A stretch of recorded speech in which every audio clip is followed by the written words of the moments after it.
What do we study here? The way of the flirt, sir! And what is that way? Type fast, chat shit, no mercy, sir! I can't hear you. Type fast, chat shit, no mercy, sir!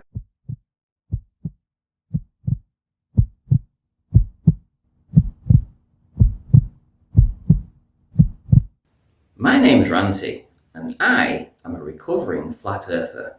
Flerf leader right, globe believer wrong. That's rule number 2. In the last video, I talked about how the Flerf leaders can say and do just about anything, and have the Flerf believe them without engaging a single brain cell of their own. This is because the communal aspect of the community encourages regurgitating any old bollocks that the leaders say, and by doing so, it makes you one of the crew. In effect, the Flerf becomes a Flerferette. So a Flerf will say things like, "No! No!" clearly regurgitating what the Flerf leaders have said. Here is Sleeping Warrior, and an egg. This is an egg. Here is current Super Flerf Bob Nodell, and this is him passing me secret information about Sleeping Warrior. Because my tinfoil hat had been dislodged, Sleeping Warrior wanted to rally all the troops in a desperate, last-ditched attempt to cover up the devastating Blackpool image. Oh, the little grovelling bastard.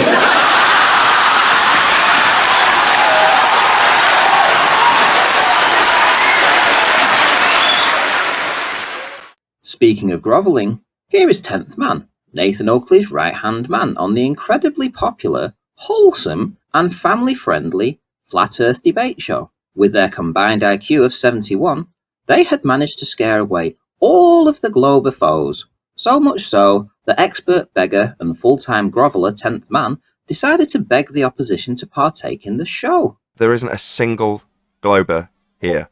Not one. No way. Nope, none. Way. No way. Maybe scared. Maybe they're in the back cave suiting up.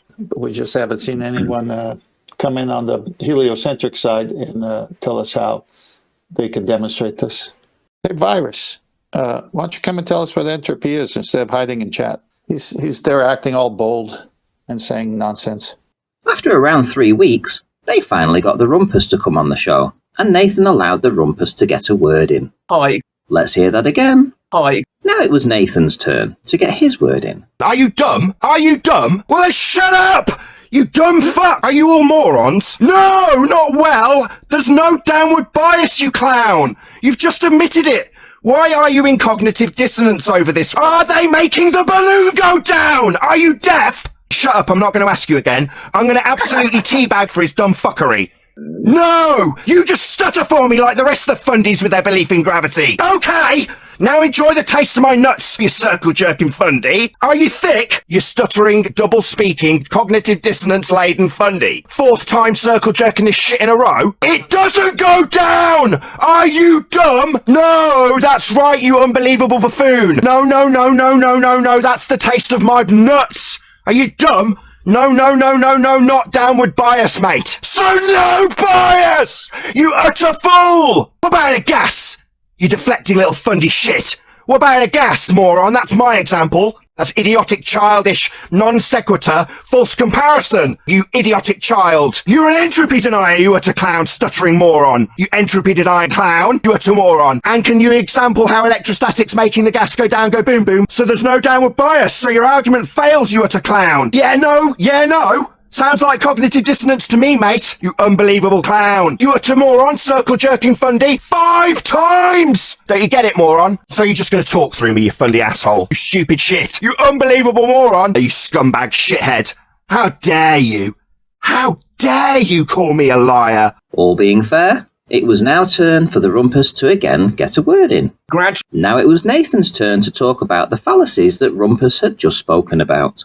Non sequitur. It's totally non sequitur. The non sequitur fallacy you introduced that I immediately demolished as a non sequitur fallacy. So non sequitur then! Not a straw man, so deflection. Not a straw man clown show. You want to call me out for a straw man I haven't used? I'll berate you for your non sequitur nonsense. It's your begging the question fallacy. That's called begging the question. You're useless. Not okay, a logical fallacy, child. With my begging the question fallacy, I lost all respect for you here, you stupid child. I've lost all respect for you. I will destroy you, you pathetic fallacy-using moron. But before the rumpus could get another word in, the show had run out of time. Unfortunately, if you are watching this live, this is where we bid you farewell. Because of all the censorship at YouTube, Nathan has lost more than half of his audience. Hi, my name's Seek Truth, Speak Truth, and I am a recovering flat earthaholic. I was in deep, balls deep, and there's one thing that I still enjoy, and that is the first brew of the morning.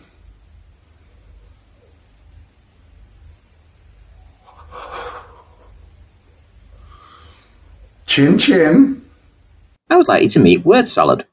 Him and I had a debate this past week when he was asked, can Word Salad identify which refractive effect causes the angularly reduced mountains to appear below the tower on a flat Earth, and where is his evidence therein?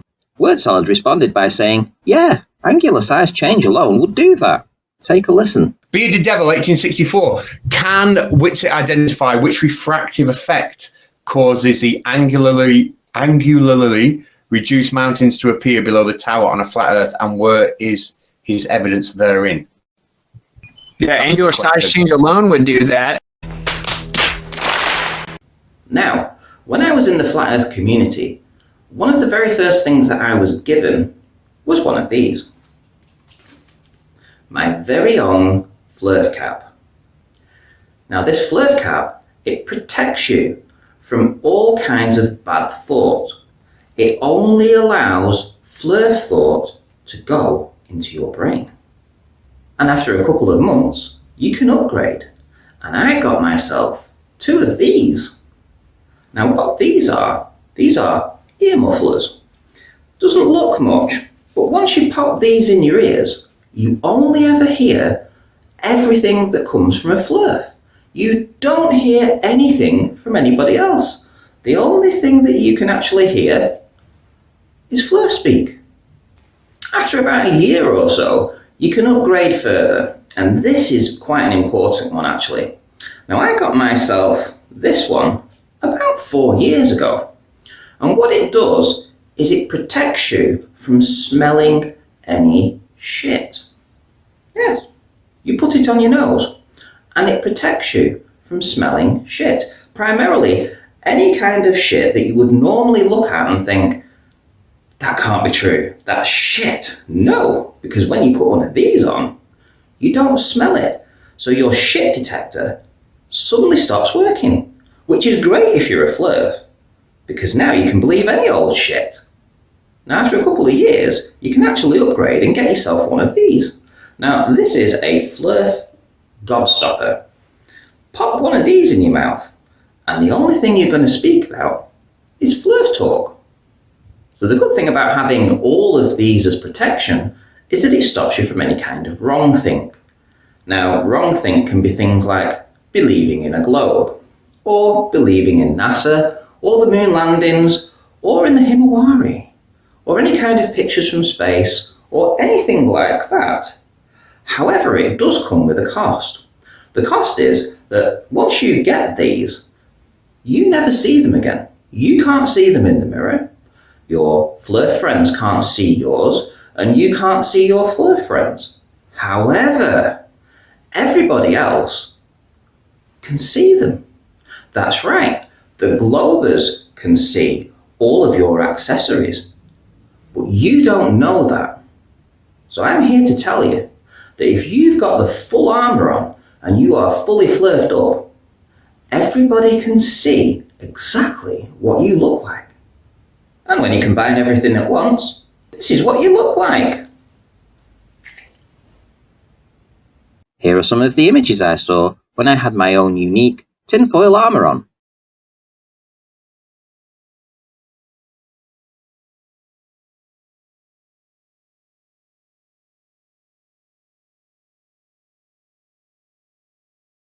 When I took my armour off a few weeks ago, this is what I actually saw.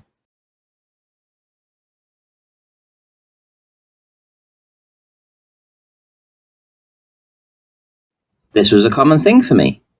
Here is me looking at half of the buildings of Barrow underwater and claiming it as a flat earth proof.